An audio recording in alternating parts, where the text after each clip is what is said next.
She knew he would approach her with an assumption of grief, would listen dutifully, as it might seem, to her laments, would blubber like a calf at her condition, and laugh at her outright as soon as he had left her presence. It seems infinitely strange that it was not until the 12th of the month that the king hinted to the queen the propriety of her physician's knowing that she was suffering from rupture. Caroline listened to the suggestion with aversion and displeasure. She earnestly entreated that what had hitherto been kept secret should remain so. The king apparently acquiesced, but there is little doubt of his having communicated a knowledge of the fact to Ranby, the surgeon, who was now in attendance. When the queen next complained of violent internal pain, Ranby approached her, and she directed his hand to the spot where she said she suffered most. Like the skillful man that he was, Ranby contrived at the same moment to satisfy himself as to the existence of the more serious complaint, and having done so, went up to the king, and spoke to him in a subdued tone of voice. The queen immediately suspected what had taken place, and, ill as she was, she railed at Ranby for a blockhead. The surgeon, however, made no mystery of the matter, but declared, on the contrary, that there was no time to be lost, and that active treatment must at once be resorted to. The discovery of the real malady which was threatening the queen's life, and which would not have been perilous had it not been so strangely neglected, cost Caroline the only tears she shed throughout her trying illness. Shipton and the able and octogenarian Bussier were now called in to confer with the other medical men. It was at first proposed to operate with the knife, but ultimately it was agreed that an attempt should be made to reduce the tumor by less extreme means. The queen bore the necessary treatment patiently. Her chief watcher and nurse was still the gentle Princess Caroline. The latter, however, became so ill, that the medical men insisted on bleeding her. She would not keep her room, but lay dressed on a couch in an apartment next to that in which lay her dying mother. Lord Hervey, when tired with watching and his post was one of extreme fatigue and anxiety, slept on a mattress, at the foot of the couch of the Princess Caroline. The king retired to his own bed, and on this night the Princess Amelia waited on her mother. The following day, Sunday, the 13th, was a day of much solemnity. The medical men announced that the wound from which the queen suffered had begun to mortify, and that death must speedily supervene. The danger was made known to all, and of all, Caroline exhibited the least concern. She took a solemn and dignified leave of her children, always excepting the Prince of Wales. Her parting with her favourite son, the young Duke of Cumberland, was touching, and showed the depth of her love for him. Considering her avowed partiality, there was some show of justice in her concluding counsel to him that, should his brother Frederick ever be king, he should never seek to mortify him, but simply try to manifest a superiority over him only by good actions and merit. She spoke kindly to her daughter Amelia, but much more than kindly to the gentle Caroline, to whose care she consigned her two youngest daughters, Louisa and Mary. She appears to have felt as little inclination to see her daughter Anne, as she had to see her son Frederick. Indeed, intimation had been given to the Prince of Orange to the effect that not only was the company of the princess not required, but that should she feel disposed to leave Holland for St. James's, he was to restrain her, by power of his marital authority. The parting scene with the king was one of mingled dignity and farce, touching incident and crapulousness. Caroline took from her finger a ruby ring, and put it on a finger of the king. She tenderly declared that whatever greatness or happiness had fallen to her share, she had owed it all to him, adding, with something very like profanity and general unseemliness, that naked she had come to him and naked she would depart from him, for that all she had was his, and she had so disposed of her own that he should be her heir. The singular man to whom she thus addressed herself acted singularly, and, for that matter, so also did his dying consort. Among her last recommendations made on this day, was one enjoining him to marry. The king, overcome, or seemingly overcome, at the idea of being a widower, burst into a flood of tears. The queen renewed her injunctions that after her decease he should take a second wife.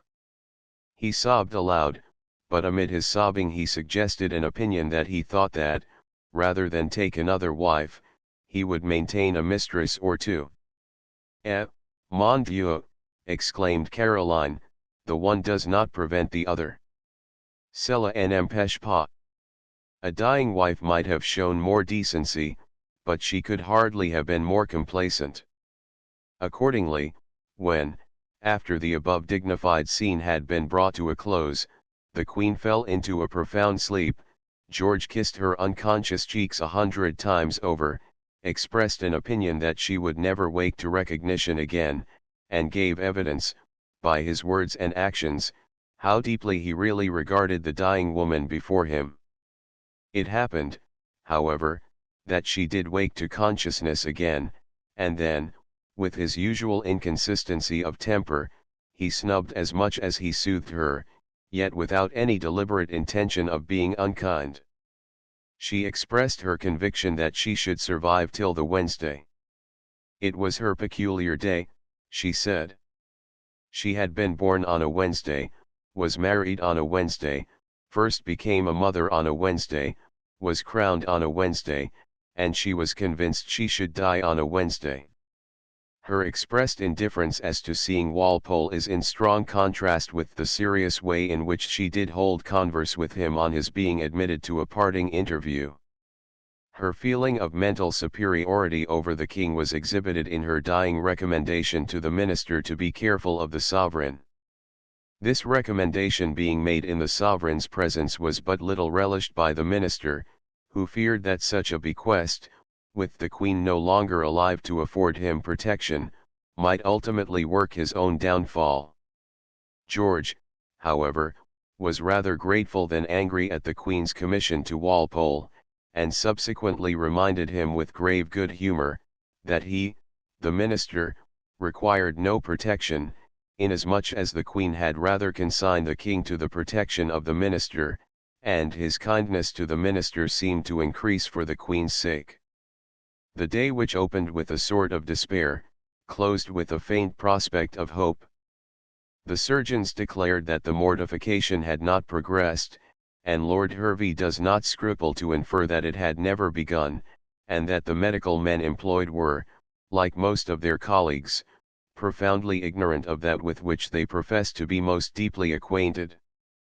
The fairer prospect was made known to the Queen, in order to encourage her, but Caroline was not to be deceived. At 25, she remarked, she might have dragged through it, but at 55 it was not to be thought of.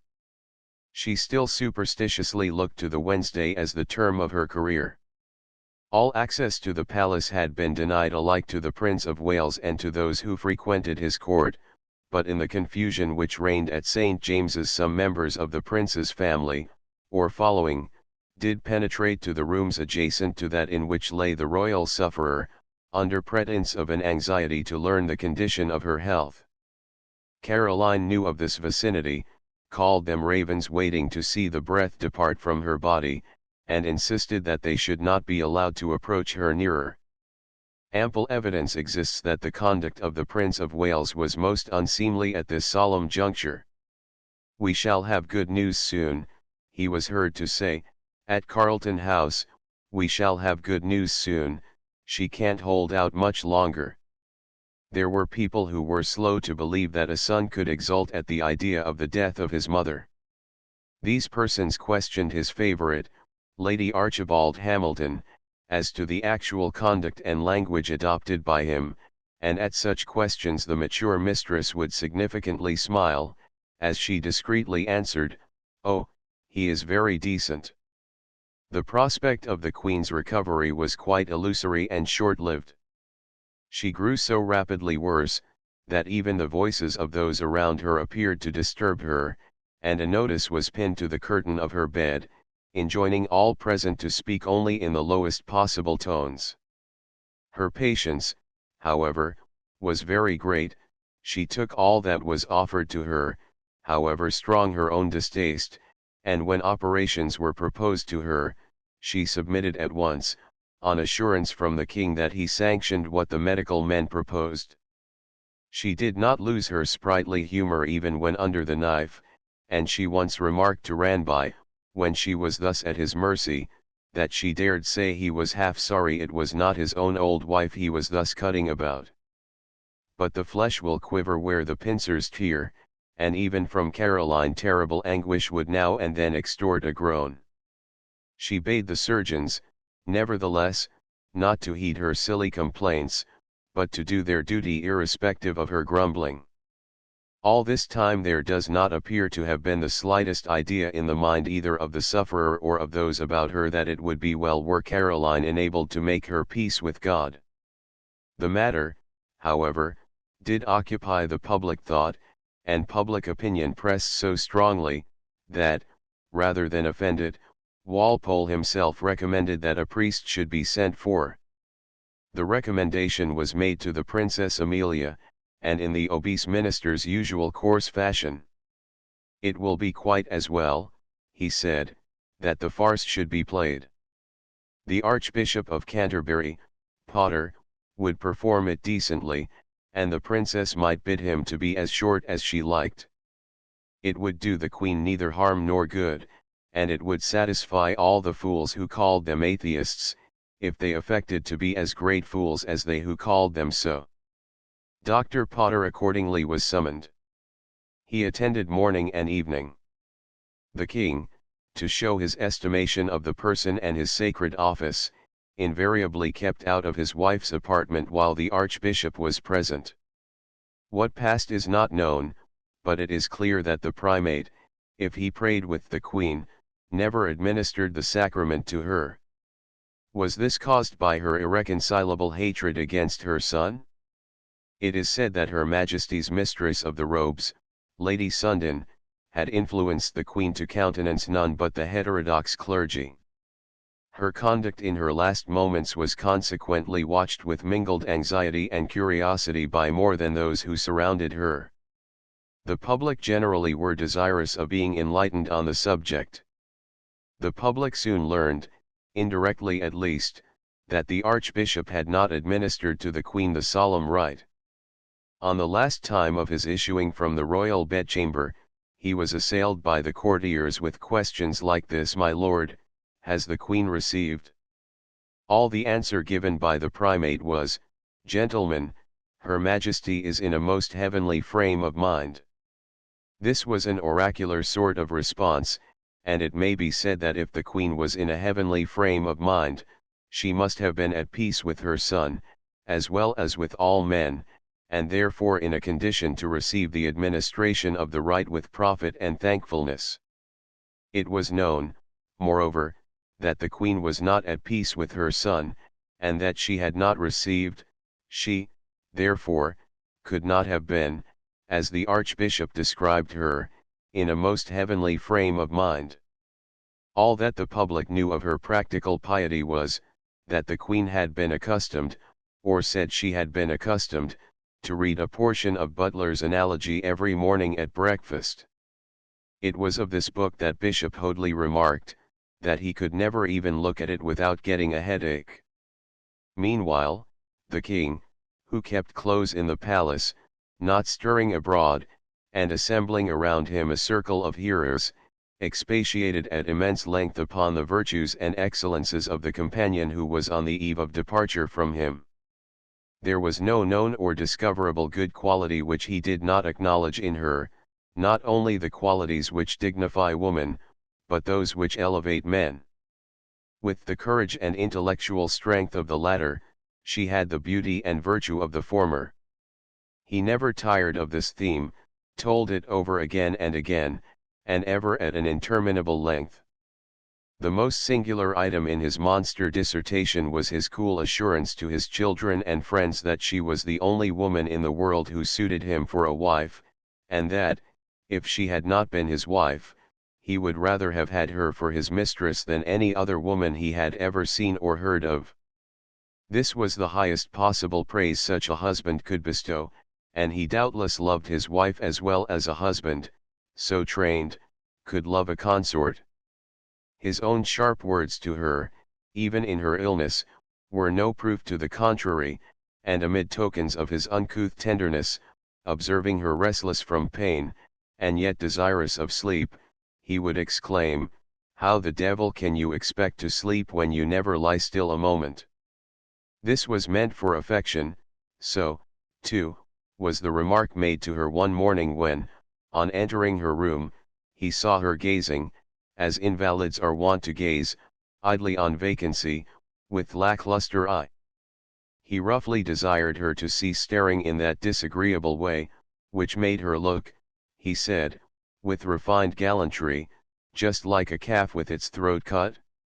His praise of her, as Lord Hervey acutely suggested, had much of self-eulogy in view, and when he lauded her excellent sense, it had a special reference to that exemplification of it when she was wise enough to accept him for a husband. He wearied all hearers with the long stories which he recounted both of Caroline and himself, as he sat at night, with his feet on a stool, pouring out prosily his never-ending narrative. The Princess Amelia used to endeavor to escape from the tediousness of listening by pretending to be asleep, and to avenge herself for being compelled to listen by gross abuse of her royal father when he left the room, calling him old fool, liar, coward, and a driveler, of whose stories she was most heartily sick. And so matters went on, progressively worse, until Sunday the 20th, the last day which Caroline was permitted to see upon earth. The circumstances attending the Queen's death were not without a certain dignity. "How long can this last?" said she to her physician, Tessie. "It will not be long," was the reply, "before your Majesty will be relieved from this suffering." "The sooner the better," said Caroline. And then she began to pray aloud, and her prayer was not a formal one, fixed in her memory by repeating it from the Book of Common Prayer, but a spontaneous and extemporary effusion, so eloquent, so appropriate, and so touching, that all the listeners were struck with admiration at this last effort of a mind ever remarkable for its vigor and ability. She herself manifested great anxiety to depart in a manner becoming a great queen, and as her last moment approached, her anxiety in this respect appeared to increase. She requested to be raised in bed, and asked all present to kneel and offer up a prayer in her behalf. While this was going on she grew gradually fainter, but, at her desire, water was sprinkled upon her, so that she might revive, and listen to, or join in, the petitions which her family, all but her eldest son, who was not present, put up to heaven in her behalf. "Louder," she murmured more than once, as some one read or prayed, "louder, that I may hear." Her request was complied with, and then one of her children repeated audibly the Lord's Prayer. In this Caroline joined, repeating the words as distinctly as failing nature would allow her. The prayer was just concluded when she looked fixedly for a moment at those who stood weeping around her, and then uttered a long-drawn "so." It was her last word. As it fell from her lips the dial on the chimney-piece struck 11.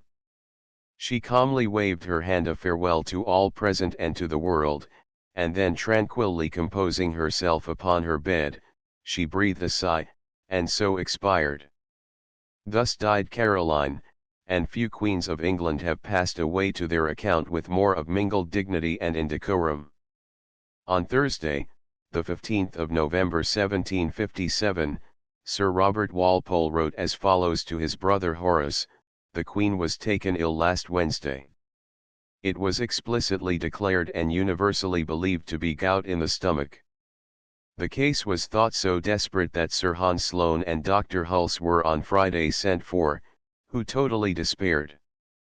Necessity at last discovered and revealed a secret which had been totally concealed and unknown. The Queen had a rupture which is now known not to have been a new accident.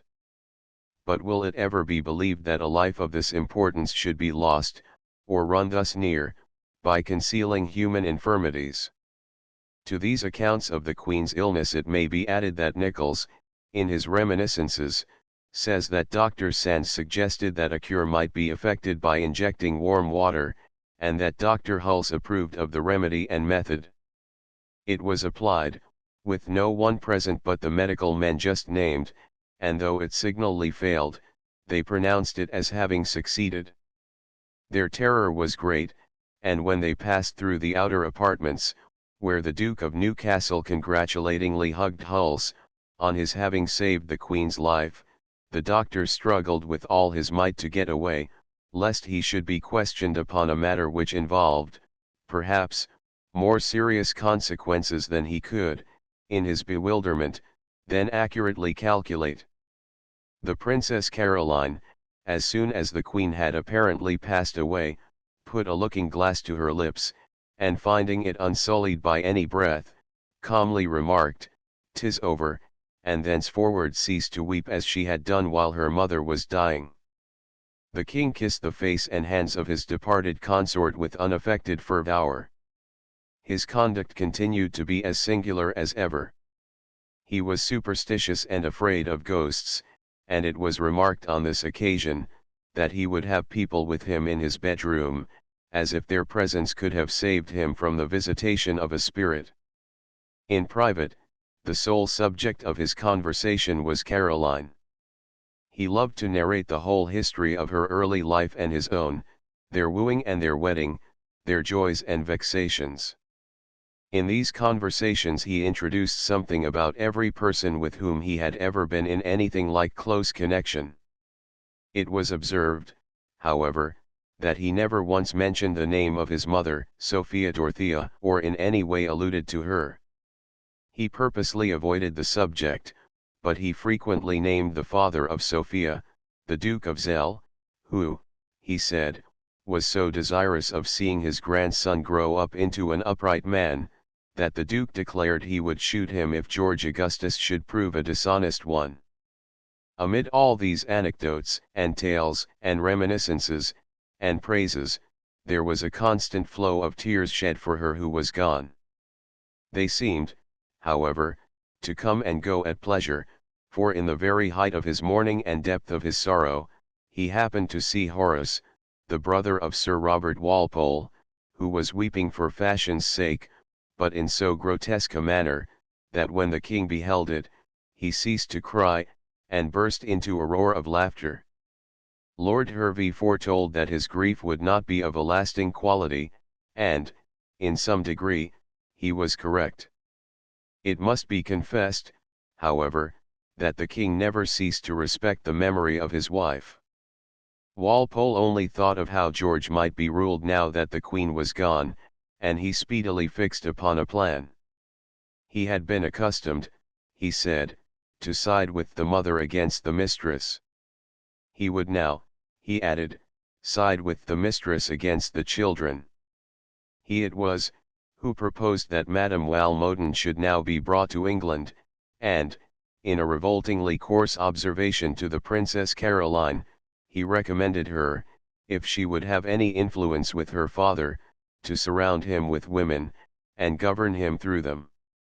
But other parties had been on the watch to lay hold of the power which had now fallen from the hand of the dead Caroline. The dissension in the royal family, which was caused by the conduct of the Prince of Wales at the period of the birth of his eldest daughter, Augusta, was, of course, turned to political account. It was made even of more account in that way when the condition of Caroline became known. Lord Chesterfield, writing to Mr. Littleton from Bath, on the 12th of November 1737, says, "As I suppose the Queen will be dead or out of danger before you receive this, my advice to His Royal Highness, of Wales, will come full late, but in all events it is my opinion he cannot take too many and too respectful measures towards the Queen, if alive, and towards the King, if she is dead, but then that respect should be absolutely personal, and care should be taken that the ministers shall not have the least share of it." At the time when Caroline's indignation had been aroused by the course adopted by the prince, When his wife was brought from Hampton Court to St. James's for her confinement, His Royal Highness had made a statement to Sir Robert Walpole and Lord Harrington, which they were subsequently required to put down in writing as corroborative evidence of what the Prince had said to the Queen. In reference to the inditeurs of these minutes of conversation, Lord Chesterfield advises that the disrespect which he recommends the Prince to exhibit towards the Ministry shall be more marked if in the course of these transactions the two evidences should be sent to, or of themselves presume to approach the Prince, in which case, says the writer, he ought to show them personal resentment, and if they bring any message from the King or Queen which he cannot refuse receiving, he should ask for it in writing, and give his answer in writing, alleging publicly for his reason, that he cannot venture anything with people who have grossly both betrayed and misrepresented private conversation. 42 Through the anticipated natural death of the Queen, the opposition hoped to effect the political death of Walpole. In case the Queen dies, writes Chesterfield, I think Walpole should be looked upon as gone too, whether he be really so or no, which will be the most likely way to weaken him. For if he be supposed to inherit the Queen's power over the King it will in some degree give it him, and if the opposition are wise, instead of treating with him, they should attack him most vigorously and personally, as a person who has lost his chief support. Which is indeed true, for though he may have more power with the King than any other body, yet he will never have that kind of power which he had by her means, and he will not even dare to mention many things to the King which he could without difficulty have brought about by her means.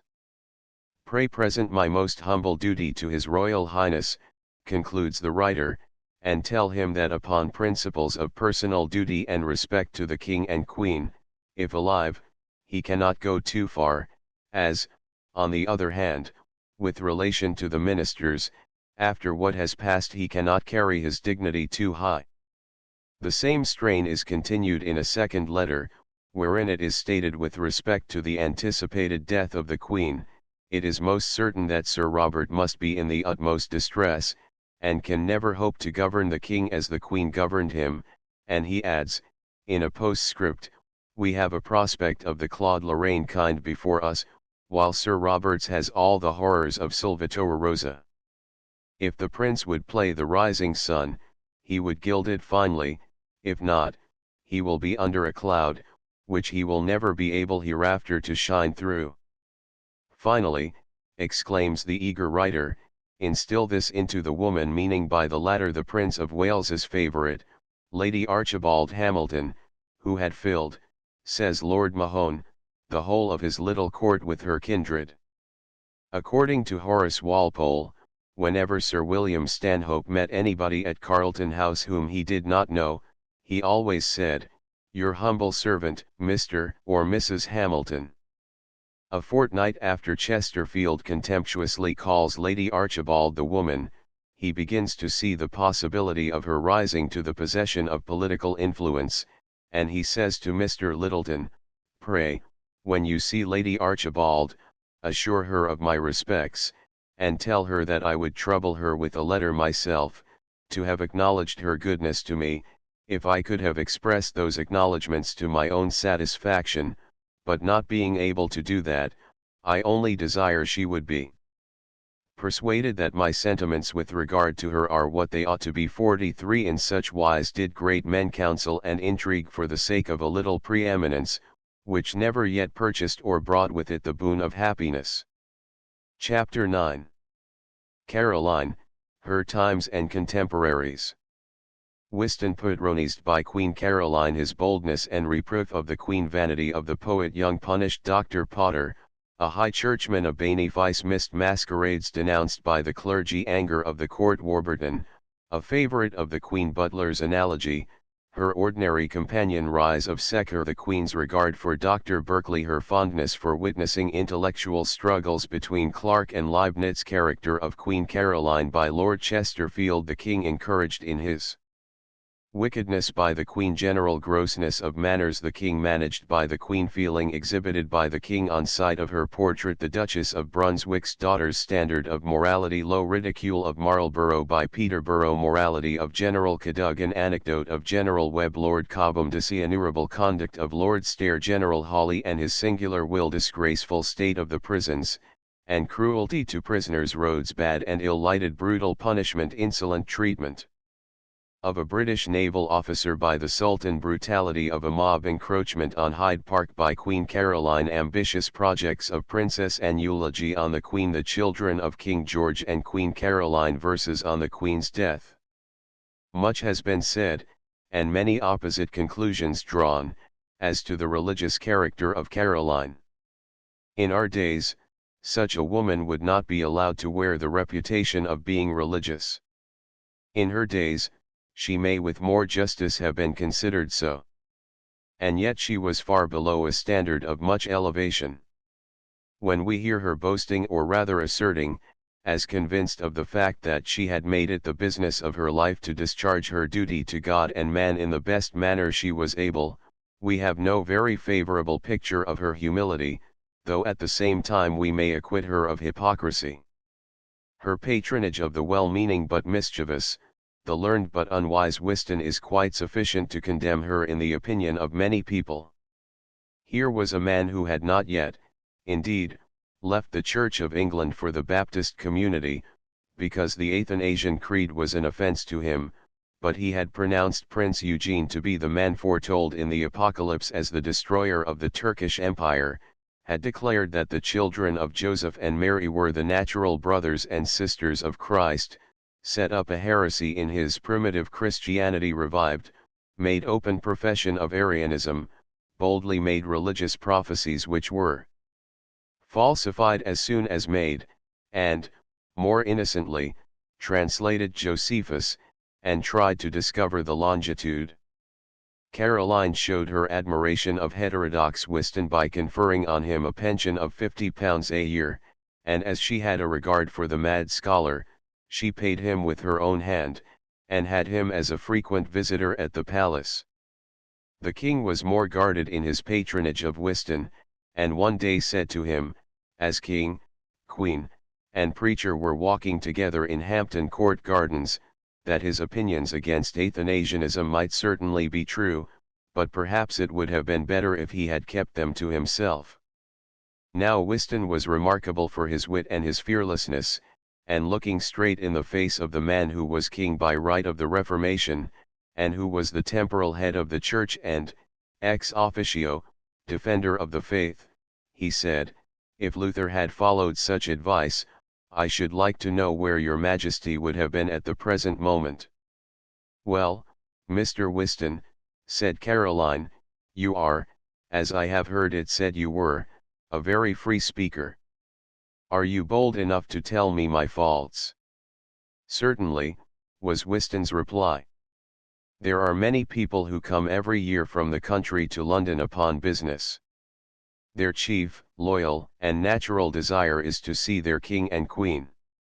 This desire they can nowhere so conveniently gratify as at the Chapel Royal. But what they see there does not edify them.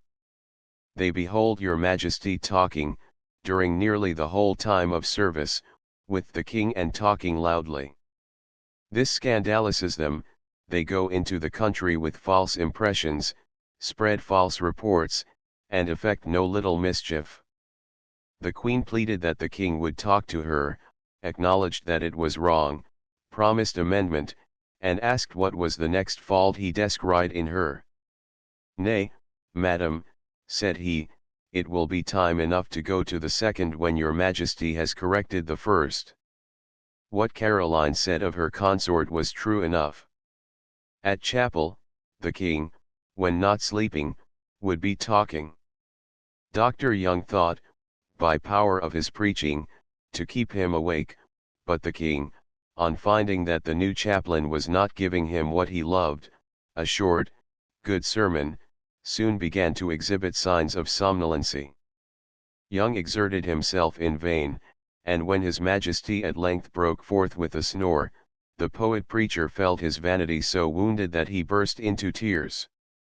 Where kings and queens so behaved, no wonder that young ensigns flirted openly with maids of honor, and that Lady Wortley Montagu should have reason to write to the Countess of Bude, "I confess I remember to have dressed for St. James's Chapel with the same thoughts your daughters will have at the opera." It is not likely that Archbishop Potter was sent for by Caroline herself in her last illness, for she liked the prelate as little as Whiston himself did.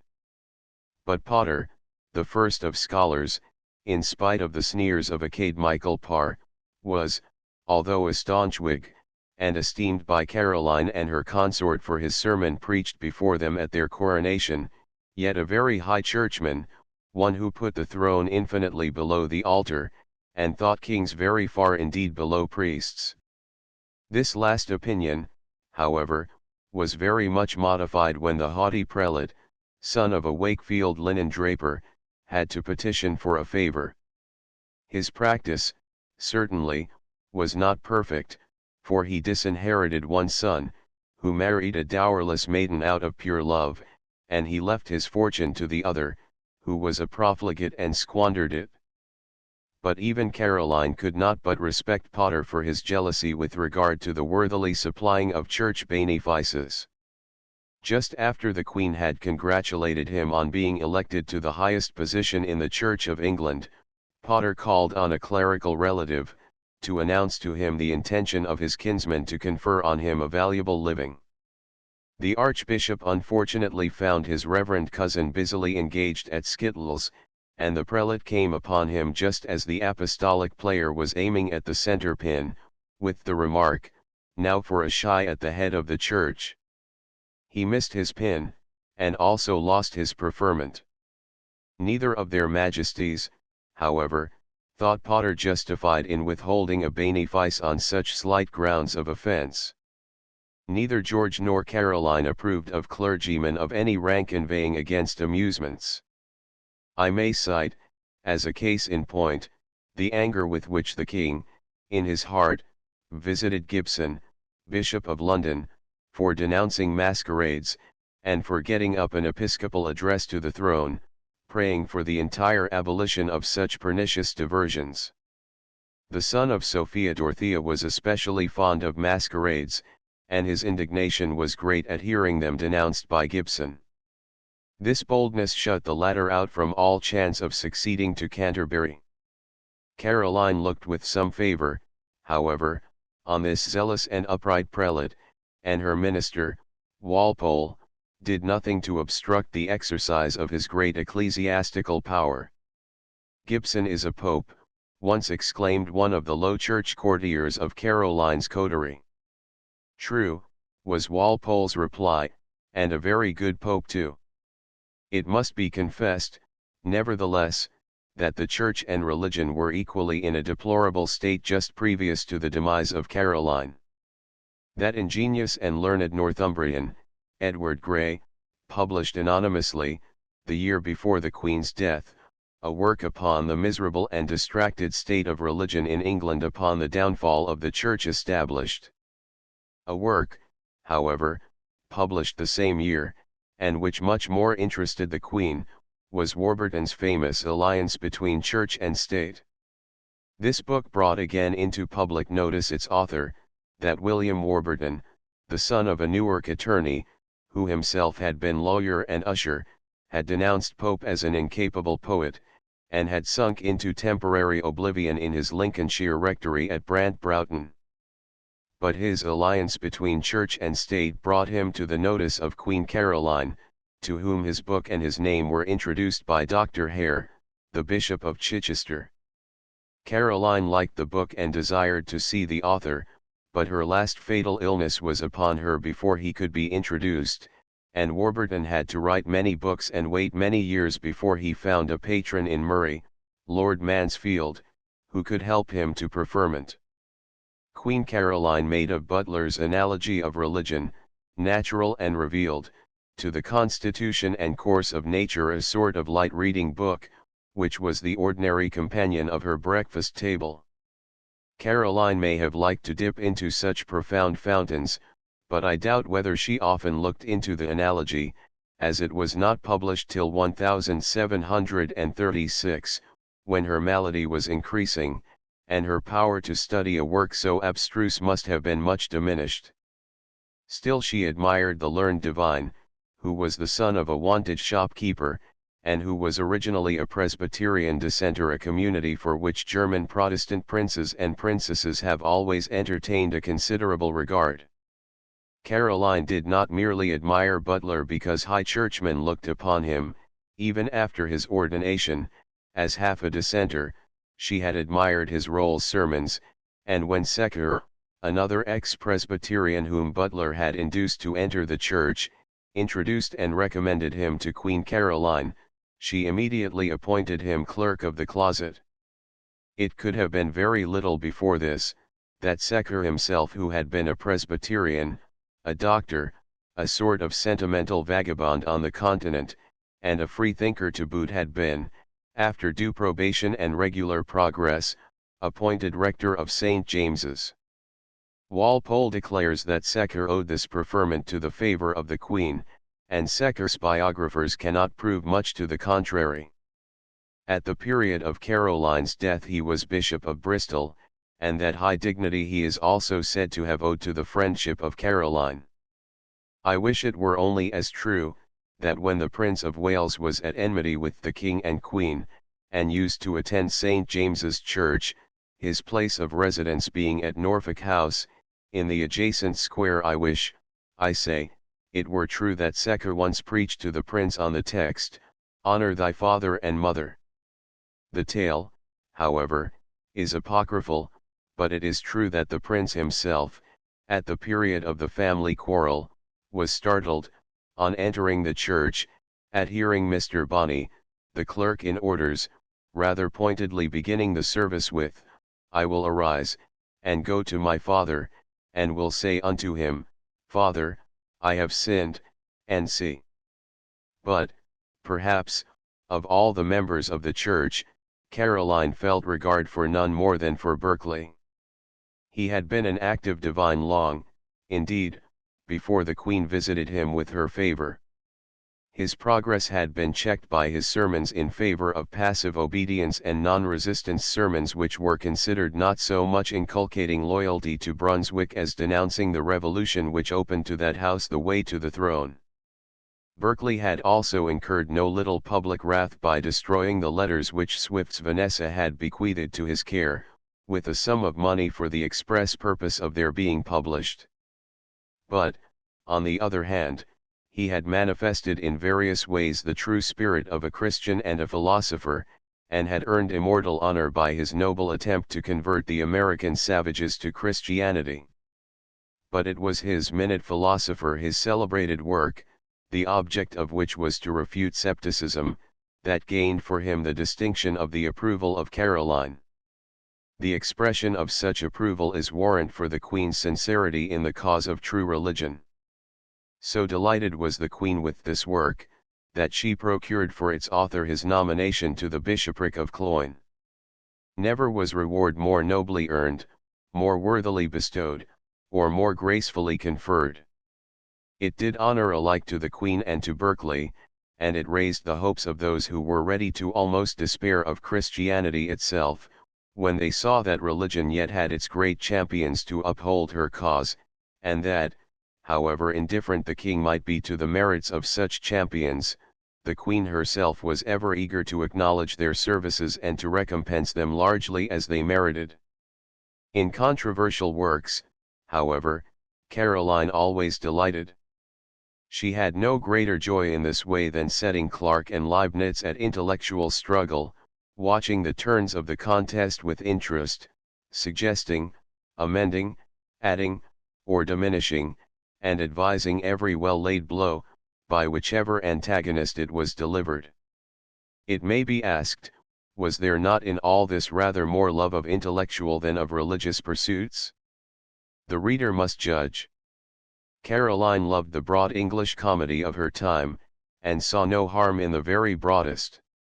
She was especially fond of the Queen of Comedy, Mrs. Oldfield, but affected to be a little shocked at the way in which she was living with General Churchill. One day, when Mrs. Oldfield had been reading at Windsor, and was walking on the terrace with the court, the Queen said to her, "I hear, Mrs. Oldfield, that you and the General are married." "Madam," answered the actress, playing her very best, "the General keeps his own secrets." After Mrs. Oldfield's death, the Queen bought her collection of plays for 120 guineas. Lord Chesterfield says of Caroline, in his lively way, that she was a woman of lively, pretty parts. She merits, however, a better epitaph and a more sagacious chronicler. Her death, adds the noble Rouet, was regretted by none but the king. She died meditating projects which must have ended either in her own ruin or that of the country. Dismissing, for the present, the last part of this paragraph, we will say that Caroline was mourned by more than by the king, but by none so deeply, so deservedly, so naturally as by him. He had not, out of affection for her, been less selfish or less vicious than his inclinations induced him to be. He was faithless to her, but he never ceased to respect her, and in those days a husband of whom nothing worse could be said was rather exemplary of conduct than otherwise. It was a sort of decorum by no means common. One could have almost thought him uxorious, for he not only allowed himself to be directed in all important matters requiring judgment and discretion by the guidance of her more enlightened mind, but he never drew a picture of beauty and propriety in woman, but all the hearers felt that the original of the picture was the Queen herself. It is strange, setting aside more grave considerations for the rule of conduct, that, with such a wife, he should have hampered himself with favorites. These he neither loved nor respected. A transitory liking and the evil fashion of the day had something to do with it, and besides, he had a certain feeling of attachment for women who were obsequious and serviceable. These he could rule, but his wife ruled him. Nor could the women be compared. Sir Robert Walpole, an unexceptionable witness in this case, asserts that the king loved his wife's little finger better than he did Lady Suffolk's whole body. For that reason it was that Walpole himself so respectfully kissed the small, plump, and graceful hand of the Queen rather than propitiate the goodwill of the favourite. Caroline shared the vices in which her husband indulged, by favouring the indulgence. She was not the more excusable for this because Archdeacon Blackburn and other churchmen praised her for encouraging the king in his wickedness. Her ground of action was not founded on virtuous principle. She sanctioned, nay promoted, the vicious way of life followed by her consort merely that she might exercise more power politically and personally. She depreciated her own worth and attractions in order to heighten those of the favorites whom the king most affected, and by way of apologizing for his being attracted from her to them. Actually, she had as little regard for married faith as the king himself. The Queen regarded his doings with such complacency as to give rise to a belief that she had never cared for the king, and was therefore jealously indifferent as to the disgraceful tenor of his life. An allusion was once made in her presence, when the Duke of Grafton was by, to her having in former times not been unaffected by the suit of a German prince. "G.D., madam," said the Duke, in the fashionable blasphemous style of the period, "I should like to see the man you could love." "See him," said the Queen, laughingly, "do you not then think that I love the king?" "G.D., madam," exclaimed the ostentatious blasphemer, "I only wish I were King of France, and I would soon be sure whether you did or did not." Caroline has been laughed at for her patronage of such a poet as Duck. She had wit enough to see the merit of Gay. On her accession she offered him the honourable post of gentleman usher to the Princess Louisa, a sinecure worth 200l. a year, and a stepping stone to other preferment. Gay peremptorily and scornfully declined the offer. Accordingly, Cibber was preferred to Gay for the post of laureate. Caroline had always been kind to this tetchy poet. In 1724, when Gay's play, The Captives, had failed on the stage, she invited him to read it at Leicester House. On being ushered into the august company, Gay, nervous from long waiting, tragedy in hand, bashful and blundering, fell over a stool, thereby threw down a screen, and set his illustrious audience in a comical sort of confusion, amid which the kind-hearted princess did her best to put Gay at ease in his perplexities. The king, to return to that royal widower, indubitably mourned over his loss, and regarded with some rag, as it were, of the dignity of affection her memory, and that with a tearful respect. He was forever talking of her, even to his mistress, and Lady Yarmouth, as Madame Walmoden was called, as well as others, had to listen to the well-conned roll of her queenly virtues, and to the royal conjectures as to what the advice of Caroline would have been in certain supervening contingencies.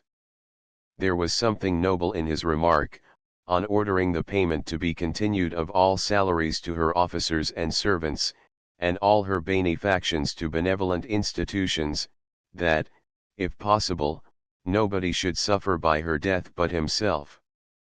We almost pity the wretched but imbecile old man too, when we see him bursting into tears at the sight of Walpole, and confessing to him, with a helpless shaking of the hands, that he had lost the rock of his support, his warmest friend, his wisest counsellor, and that henceforth he must be dreary, disconsolate, and succourless, utterly ignorant whither to turn for succour or for sympathy. This feeling never entirely deserted him, albeit, he continued to find much consolation where he had done better not to have sought it. Still, the old memory would not entirely fade, the old fire would not entirely be quenched. "I hear," said he, once to Baron Brinkman, as he lay sleepless, at early morn, on his couch, "I hear you have a portrait of my wife, which was a present from her to you, and that it is a better likeness than any I have got. Let me look at it." The portrait was brought, and so placed before the king that he could contemplate it leisurely at his ease. "It is like her," he murmured. "Place it nearer me and leave me till I ring." For 2 whole hours the Baron remained in attendance in an adjoining room, before he was again summoned to his master's presence. At the end of that time, he entered the king's bedroom, on being called. George looked up at him, with eyes full of tears, and muttered, pointing to the portrait, "Take it away, take it away. I never yet saw the woman worthy to buckle her shoe." And then he arose and went and breakfasted with Lady Yarmouth. A score of years after Caroline's death, he continued to speak of her only with emotion.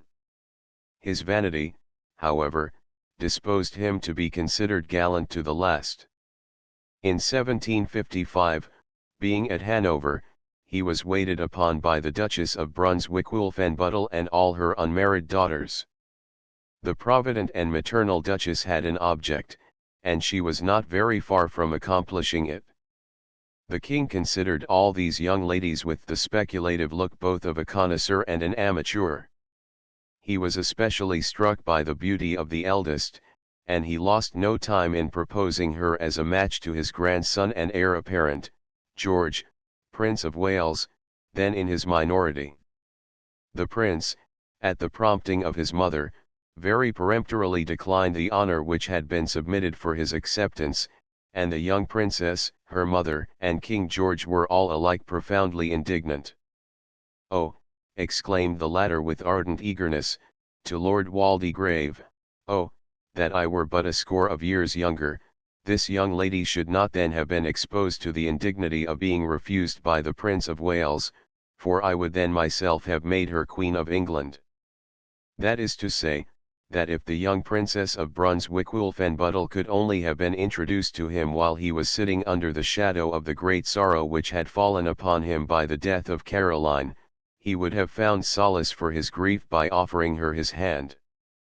However, it was now too late, and the gay old monarch, taking his amber-headed cane, feebly picked his way to Lady Yarmouth and a game at ombre. Lord Chesterfield allowed Caroline some degree of female knowledge. If by this he would infer that she had only a portion of the knowledge which was commonly possessed by the ladies her contemporaries, his lordship does her great injustice. Few women of her time were so well instructed, and she was not the less well taught for being in a great degree self-taught. She may have been but superficially endowed in matters of theology and in ancient history, but, what compensated at least for the latter, she was well acquainted with what more immediately concerned her, the history of her own times. Lord Chesterfield further remarks, that Caroline would have been an agreeable woman in social life if she had not aimed at being a great one in public life. This would imply that she had doubly failed, where, in truth, she had doubly succeeded. She was agreeable in the circle of social, and she not merely aimed at, but achieved, greatness in public life. She was as great a queen as queen could become in England under the circumstances in which she was placed. Without any constitutional right, she ruled the country with such wisdom that her right always seemed to rest on a constitutional basis. There was that in her, that, had her destiny taken her to Russia instead of England, she would have been as Catherine was in all but her uncleanness, not that, in purity of mind, she was very superior to Catherine the unclean. The following paragraph in Lord Chesterfield's character of Caroline is less to be contested than others in which the noble author has essayed to portray the Queen. She professed wit, instead of concealing it, and valued herself on her skill in simulation and dissimulation, by which she made herself many enemies, and not one friend, even among the women the nearest to her person. It may very well be doubted, however, whether any sovereign ever had a friend in the true acceptation of that term. It is much if they acquire an associate whose interest or inclination it is to be faithful, but such a person is not a friend. Lord Chesterfield seems to warm against her as he proceeds in his picture. Cunning and perfidy, he says, were the means she made use of in business, as all women do for want of a better. This blow is dealt at one poor woman merely for the purpose of smiting all. Caroline, no doubt, was full of art, and on the stage of public life was a mere, but most accomplished, actress. It must be remembered, too, that she was surrounded by cunning and perfidious people. Society was never so unprincipled as it was during her time, and yet, amid its unutterable corruption, all women were not crafty and treacherous. There were some noble exceptions, but these did not lie much in the way of the deaf and dissolute Earl's acquaintance. She had a dangerous ambition, continues the same author, for it was attended with courage, and, if she had lived much longer, might have proved fatal either to herself or the constitution. It is courage like Caroline's which plucks peril from ambition, but does not indeed make the latter less dangerous to the people, which is, perhaps, what Chesterfield means. With respect to the Queen's religion, he says, after puzzling herself in all the whimsies and fantastical speculations of different sects, she fixed herself ultimately in deism, believing in a future state. In this he merely repeats a story, which, probably, originated with those whose views on church questions were of a higher tendency than those of Her Majesty. And after repeating others, he contradicts himself, for he has no sooner stated that the Queen was not an agreeable woman, because she aimed at being a great one, than he adds, upon the whole, the agreeable woman was liked by most people, but the Queen was neither esteemed, beloved, nor trusted by anybody but the King. At least, she was not despised by everybody, and that, considering the times in which she lived, and the discordant parties over whom she really reigned, is no slight commendation. It is a praise which cannot be awarded to the King. Let us add, that not only has Chesterfield said of Caroline that she settled down to deism, believing in a future state, but he has said the same, and in precisely the same terms, of Pope and upon Pope's authority of Atterbury, Bishop of Rochester. Here is at least a double and, perhaps, as we should hope, a triple error.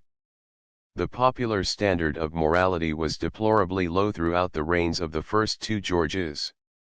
Marlborough was ridiculed for the unwavering fidelity and affection which he manifested towards his wife. There were few husbands like him, at the time, in either respect. He was satirized for being superior to almost irresistible temptations, he was laughed at for having prayers in his camp, for turning reverently to God before he turned fiercely against his foes. The epigrammatists were particularly severe against him because he was honest enough to pay his debts and live within his income. But his meanness? Well, his meanness might rather be called prudence, and if his censures had nourished in themselves something of the same quality, it would have been the better for themselves and their contemporaries, and, indeed, none the worse for their descendants. One of the alleged instances of Marlborough's meanness is cited, in his having once played at whist with Dean Jones, at which he left off the winner of sixpence. The Dean delayed to pay the stake, and the Duke asked for it, stating that he wanted the sixpence for a chair to go home in. It seems to me that the meanness rested with the rich Dean in not paying, and not with the millionaire Duke in requiring to be paid. No man ever spoke more disparagingly of Marlborough than his enemy, Lord Peterborough, though even he did justice to Marlborough's abilities, but Lord Peterborough was especially severe on the Duke's love of money. The latter spent wisely, the former squandered profusely, and cheated his heirs. The Duke in the bathrooms, dunning a Dean for sixpence, is not so degrading a picture as Peterborough, in the Bath market, cheapening commodities and walking about in his blue ribbon and star, with a fowl in his hand and a cabbage or a cauliflower under either arm. Peterborough was lewd and sensual, vain, passionate, and inconstant, a mocker of Christianity, and a remorseless transgressor of the laws of God and man. He was superior to Marlborough only in one thing, in spelling. A poor boast.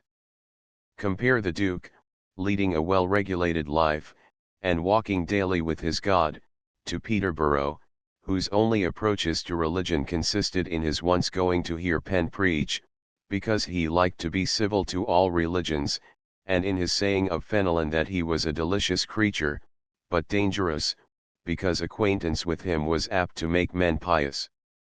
Marlborough's favourite general, Cadogan, was one of the ornaments of the court of George and Caroline down to 1726.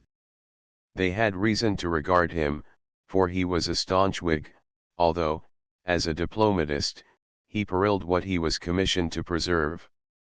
His morality is evidenced in his remark made when someone inquired, on the committal of Atterbury to the Tower for Jacobite dealings, what should be done with the bishop. "Done with him," roared Cadogan, "throw him to the lions." Atterbury, on hearing of this meek suggestion, burst out with an explosion of alliterative fierceness, and denounced the Earl to Pope as a bold, bad, blundering, blustering, bloody bully. The episcopal sense of forgiveness was on a par with the sentiment of mercy which influenced the bosom of the soldier. But Marlborough's social, severe, and domestic virtues were not asked for in the commanders of following years. Thus Macartney, despite the blood upon his hand, stained in the duel between the Duke of Hamilton and Lord Mahon, was made colonel of the 21st Regiment 6 years previous to the Queen's death. General Webb, who died 2 years previously, was thought nothing the worse for his Thrasonic propensity, and was forever boasting of his courage, and alluding to the 4 wounds he had received in the Battle of Wynendael. "My dear General," said the Duke of Argyll, on one of these occasions, "I wish you had received a 5th in your tongue, for then everybody else would have talked of your deeds." Still more unfavorably shines another of the generals of this reign. Lord Cobham did not lack bravery, but he owed most of his celebrity to Pope. He did not care how wicked a man was, provided only he were a gentleman in his vices, and he was guilty of an act which Marlborough would have contemplated with horror, namely, tried hard to make infidels of two promising young gentlemen, Gilbert West, and George, subsequently Lord, Littleton. Marlborough, too, was superior in morality to Blakeney, that brave soldier and admirable dancer of Irish jigs, but who was so addicted to amiable excesses, of which court and courtiers thought little at this liberal period, that he drank punch till he was paralysed. And surely it was better, like Marlborough, to play for sixpences, than, like Wade, to build up and throw down fortunes, night after night, at the gaming table.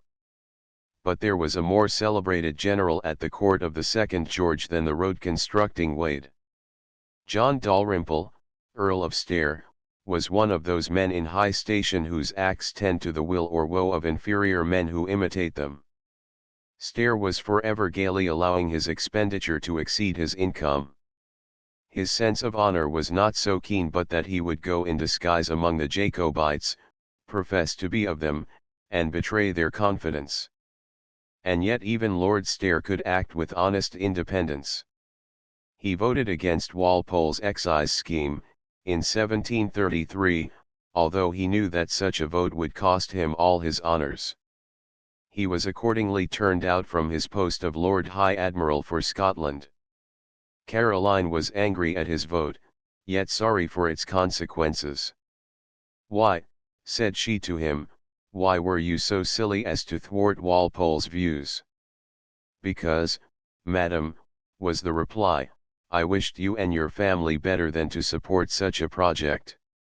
Stair merits, too, a word of commendation for his protesting against the merciless conduct of the government with respect to the captive Jacobites, and, like Marlborough, he was of praiseworthy conduct in private life, zealous for Presbyterianism, yet tolerant of all other denominations, and, by his intense attachment to a Protestant succession, one of the most valuable supporters of the throne of George and Caroline.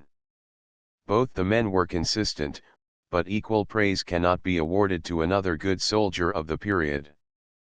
The Duke of Argyll, when out of office, declared that a standing army, in time of peace, was ever fatal either to prince or nation.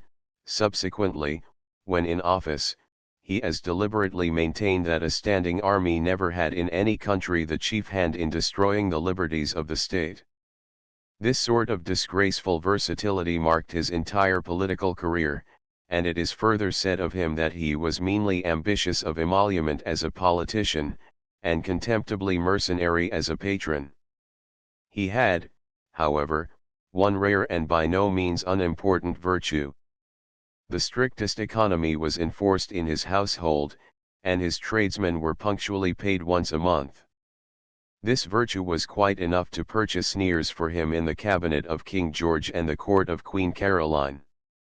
In the last year of the reign of that king died General Hawley, whose severity to his soldiers acquired for him in the ranks the title of Lord Chief Justice. An extract from his will may serve to show that the Lord Chief Justice had little in him of the Christian soldier. "I direct and order that, as there's now a peace, and I may die the common way, my carcase may be put anywhere, 'tis equal to me, but I will have no more expense or ridiculous show than if a poor soldier, who is as good a man, were to be buried from the hospital. The priest, I conclude, will have his fee, let the puppy take it. Pay the carpenter for the carcase bucks. I give to my sister 5,000 L. As to my other relations, I have none who want, and as I never was married, I have no heirs.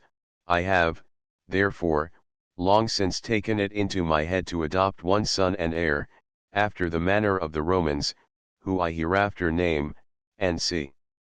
I have written all this," he adds, "with my own hand, and this I do because I hate all priests of all professions, and have the worst opinion of all members of the bar."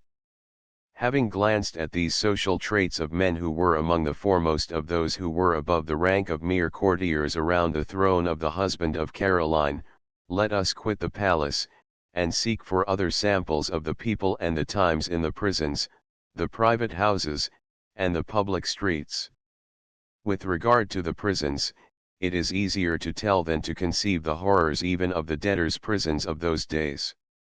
Out of them, curiously enough, arose the colonization of the state of Georgia. General Oglethorpe, having heard that a friend named Castle, an architect by profession, had died in consequence of the hardships inflicted on him in the Fleet prison, instituted an inquiry, by which discovery was made of some most iniquitous proceedings. The unfortunate debtors, unable to pay their fees to the jailers, who had no salary and lived upon what they could extort from the prisoners and their friends, were subjected to torture, chains, and starvation. The authorities of the prison were prosecuted, and penalties of fine and imprisonment laid upon them. A better result was a parliamentary grant, with a public subscription and private donations, whereby Oglethorpe was enabled to found a colony of liberated insolvents in Georgia. Half of the settlers were either insolvent simply because their richer and extravagant debtors neglected to pay their bills, the other half were the victims of their own extravagance. Bad roads and ill-lighted ways are said to be proofs of indifferent civilization when they are to be found in the neighborhood of great cities. If this be so, then civilization was not greatly advanced among us, in this respect, a century and a quarter ago. Thus we read that on the 21st of November 1730, the King and Queen, coming from Kew Green to St. James's, were overturned in their coach, near Lord Peterborough's, at Parson's Green, about 6 in the evening, the wind having blown out the flambeaux, so that the coachman could not see his way. But their Majesties received no hurt, nor the two ladies who were in the coach with them. If here was want of civilization, there was positive barbarity in other matters. For instance, here is a paragraph from the News of the Day, under date of the 10th of June 1731. Joseph Crook, alias Sir Peter Stranger, stood in the pillory at Charing Cross, for forging a deed, and after he had stood an hour, a chair was brought to the pillory scaffold, in which he was placed, and the hangman with a pruning knife cut off both his ears, and with a pair of scissors slit both his nostrils, all which he bore with much patience, but when his right nostril was seared with a hot iron, the pain was so violent he could not bear it, whereupon his left nostril was not seared, but he was carried bleeding to a neighboring tavern, where he was as merry at dinner with his friends, after a surgeon had dressed his wounds, as if nothing of the kind had happened. He was afterwards imprisoned for life in the King's Bench, and the issues and profits of his lands were confiscated for his life, according to his sentence. It was the period when savage punishment was very arbitrarily administered, and shortly after Sir Peter was mangled, without detriment to his gaiety, at Charing Cross, the gallant Captain Petter had very nearly got hanged at Constantinople. That gallant sailor and notable courtier had entertained our ambassador, Lord Kinneil, on board his ship, and honoured him, on leaving the vessel at 9 o'clock at night, with a salute of 15 guns. The Sultan happened to have gone to bed, and was aroused from his early slumbers by the report. He was so enraged, that he ordered the captain to be seized, bastinaded, and hanged, and so little were King George and Queen Caroline, and England to boot, thought of in Turkey at that day, that it was with the greatest difficulty that the British ambassador could prevail on the Sultan to pardon the offender. The court laughed at the incident. Cromwell would have avenged the affront. But we must not fancy that we were much less savage in idea or action at home. There was one John Waller, in 1732, who stood in the pillory in 7 Dials, for falsely swearing against persons whom he accused as highway robbers. The culprit was dreadfully pelted during the hour he stood exposed, but at the end of that time the mob tore him down and trampled him to death. Whether this, too, was considered a laughable matter at court is not so certain. Even if so, the courtiers were soon made serious by the universal sickness which prevailed in London in the beginning of the year 1732. Headache and fever were the common symptoms, very few escaped, and a vast number died. In the last week of January, not less than 1,500 perished of the epidemic within the bills of mortality. There had not been so severe a visitation since the period of the plague. But our wonder may cease that headache and fever prevailed, when we recollect that gin was being sold, contrary to law, in not less than 8,000 different places in the metropolis, and that drunkenness was not the vice of the lower orders only. It has been truly said of Queen Caroline that, with all her opportunities, she never abused the power which she held over the king's mind, by employing it for the promotion of her own friends and favorites. This, however, is but negative, or questionable praise. There is, too, an anecdote extant, the tendency of which is to show that she was somewhat given to the enjoyment of uncontrolledly exercising the power she had attained for her personal purposes. She had prepared plans for enclosing St. James's Park, shutting out the public, and keeping it for the exclusive pleasure of herself and the royal family. It was by mere chance, when she had matured her plans, that she asked a nobleman connected with the board which then attended to what our Board of Woods and Forests neglects, what the carrying out of such a plan might cost. "Madam," said the witty and right-seeing functionary, "such a plan might cost 3 crowns. Caroline was as ready of wit as he, and not only understood the hint, but showed she could apply it, by abandoning her intention. And yet, she doubtless did so with regret, for gardens and their arrangement were her especial delight, and she did succeed in taking a portion of Hyde Park from the public, and throwing the same into Kensington Gardens. The Queen thought she compensated for depriving the public of land by giving them more water. There was a rivulet which ran through the park, and this she converted, by help from Hampstead streams and land drainage near at hand, into what is so magniloquently styled the Serpentine River. It is not a river, nor is it serpentine, except by a slight twist of the imagination. This Queen was equally busy with her gardens at Richmond and at Kew. The King used to praise her for effecting great wonders at little cost, but she contrived to squeeze contributions from the ministry, of which the monarch knew nothing. She had a fondness, too, rather than a taste, for garden architecture, and was given to build grottos and crowd them with statues. The droll juxtaposition into which she brought the counterfeit presentments of defunct sages, warriors, and heroes caused much amusement to the beholders generally. There was one child of George and Caroline more especially anxious than any other to afford her widowed father consolation on the death of the Queen. That child was the haughty Anne, Princess of Orange. She had strong, but most unreasonable, hopes of succeeding to the influence which had so long been enjoyed by her royal mother, and she came over in hot haste from Holland, on the plea of benefiting her health, which was then in a precarious state. The King, however, was quite a match for his ambitious and presuming child, and peremptorily rejected her proffered condolence. This was done with such prompt decision, that the princess was compelled to return to Holland immediately. The King would not allow her, it is said, to pass a second night in the metropolis. He probably remembered her squabbles with his father's favorite, Miss Brett, and the disconsolate man was not desirous of having his peace disturbed by the renewal of similar scenes with his own favorite, Lady Yarmouth. Of all the eulogies passed upon Caroline, few were so profuse in their laudation as that contained in a sermon preached before the council at Boston, in America, by the Reverend Samuel Mather. There was not a virtue known which the transatlantic chaplain did not attribute to her. As woman, the minister pronounced her perfect, As queen, she was that and sublime to boot. As regent, she possessed, for the time, the king's wisdom added to her own.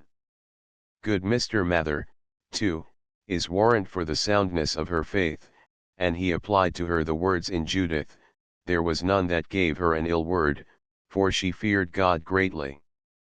William III is recorded as having said of his consort, Mary, that if he could believe any mortal was born without the contagion of sin, he would believe it of the Queen.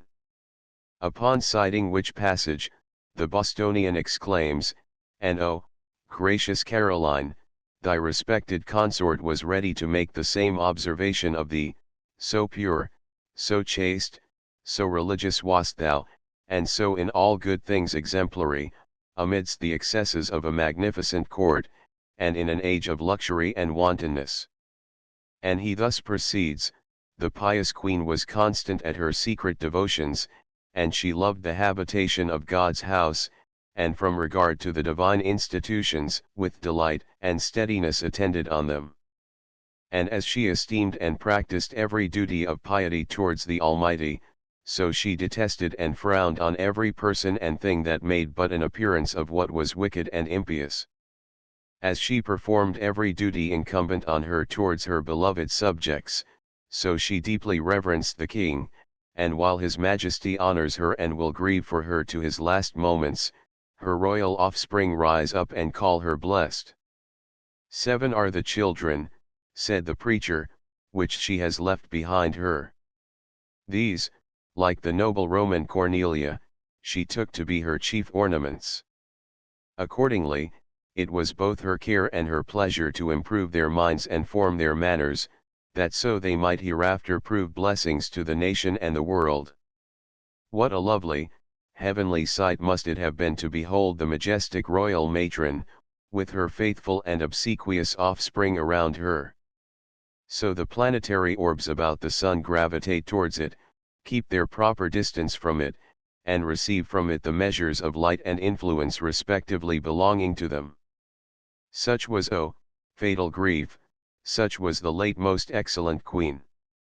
The issue of the marriage of Caroline and George II comprised 4 sons and 5 daughters, namely, Frederick Louis, Prince of Wales, born January 20, 1706, and Princess of Orange, born October 22, 1708, Amelia Sophia, born June 10, 1711, Caroline Elizabeth, born May 31, 1713, William Augustus, Duke of Cumberland, born April 15, 1721, the Princess Mary, born February 22, 1723, the Princess Louisa, born December 7, 1724.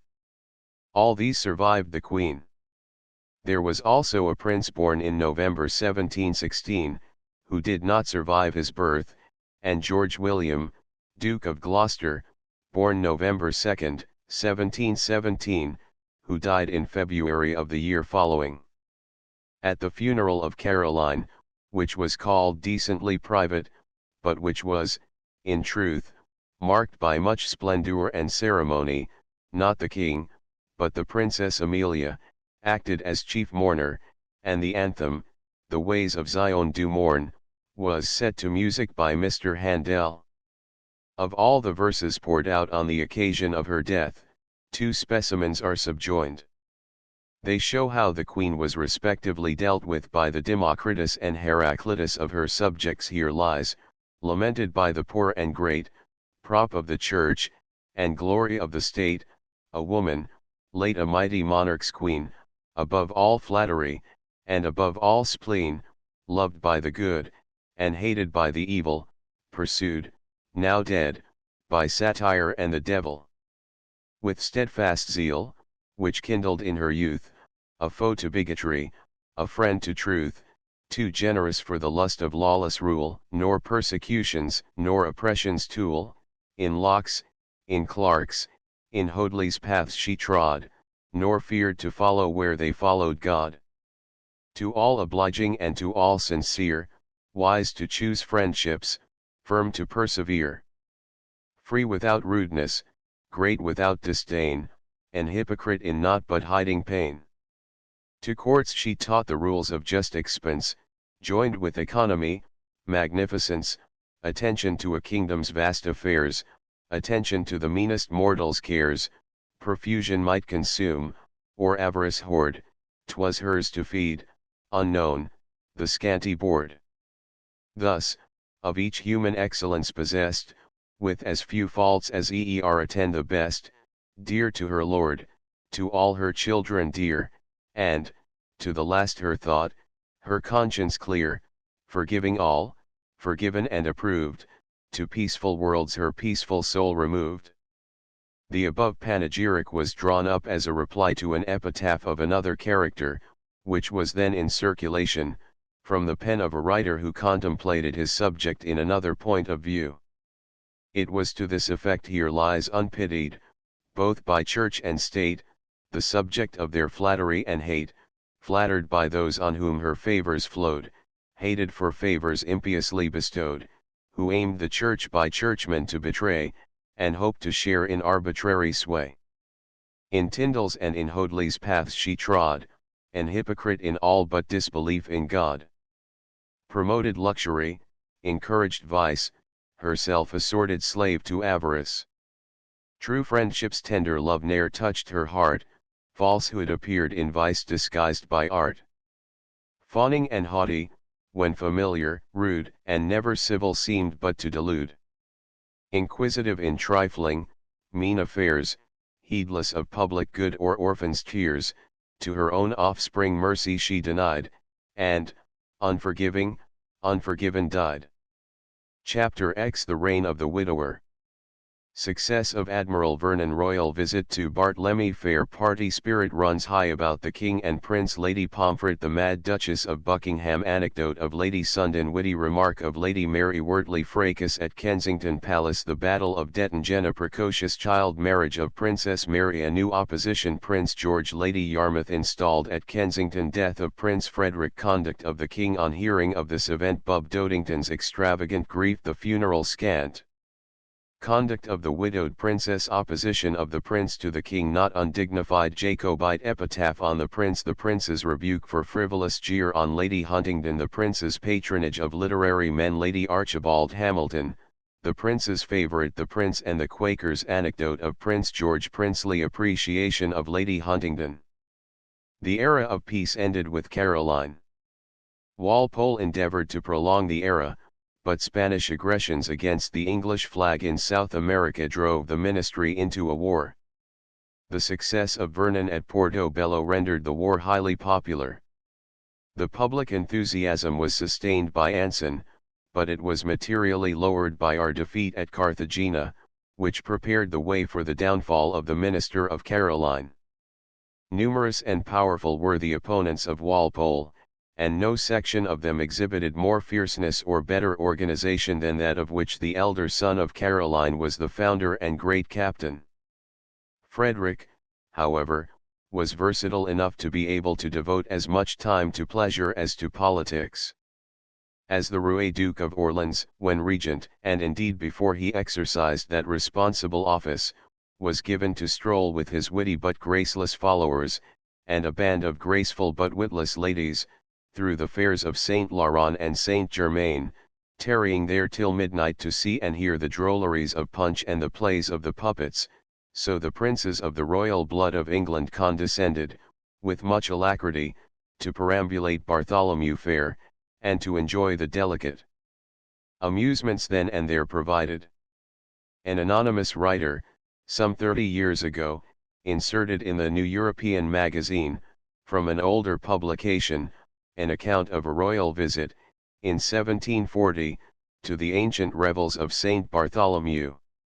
In this amusing record we are told, that the multitude behind was impelled violently forwards, and a broad blaze of red light, issuing from a score of flambeaux, streamed into the air.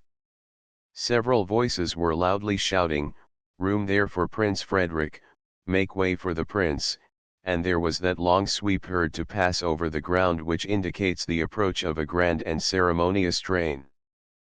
Presently the pressure became much greater, the voices louder, the light stronger, and, as the train came onward, it might be seen that it consisted, firstly of a party of yeomen of the guards clearing the way, then several more of them bearing flambeaux, and flanking the procession, while in the midst of all appeared a tall, fair, and handsome young man, having something of a plump foreign visage, seemingly about 34 years of age, dressed in a ruby-colored frock-coat, very richly guarded with gold lace, and having his long flowing hair curiously curled over his forehead and at the sides, and finished with a very large bag and courtly queue behind.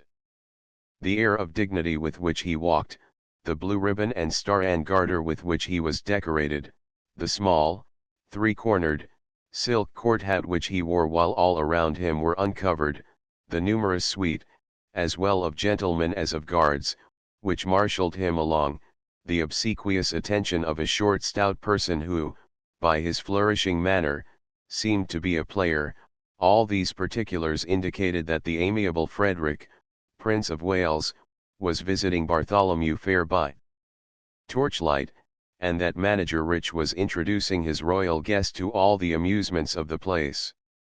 However strange, adds the author, this circumstance may appear to the present generation, yet it is nevertheless strictly true, for about 1740, when the revels of Smithfield were extended to 3 weeks and a month, it was not considered derogatory to persons of the first rank and fashion to partake in the broad humour and theatrical entertainments of the place. In the following year the divisions between the king and the prince made party spirit run high, and he who followed the sire very unceremoniously denounced the son. To such a one there was a court at St. James's, but none at Carlton House. Walpole tells a story which illustrates at once this feeling and the sort of wit possessed by the courtiers of the day. Somebody who belonged to the Prince of Wales said he was going to court. It was objected, that he ought to say going to Carlton House, that the only court is where the king resides. Lady Pomfret, with her paltry air of learning and absurdity, said, "Oh, Lord, is there no court in England but the king's? Sure, there are many more. There is the Court of Chancery, the Court of Exchequer, the Court of King's Bench, &c. Don't you love her? Lord Lincoln does her daughter." Lord Lincoln, the nephew of the Duke of Newcastle, the minister, was a frequenter of St. James's, and, says Horace, not only his uncle Duke, but even Majesty is fallen in love with him. He talked to the king at his levee without being spoken to. That was always thought high treason. Don't know how the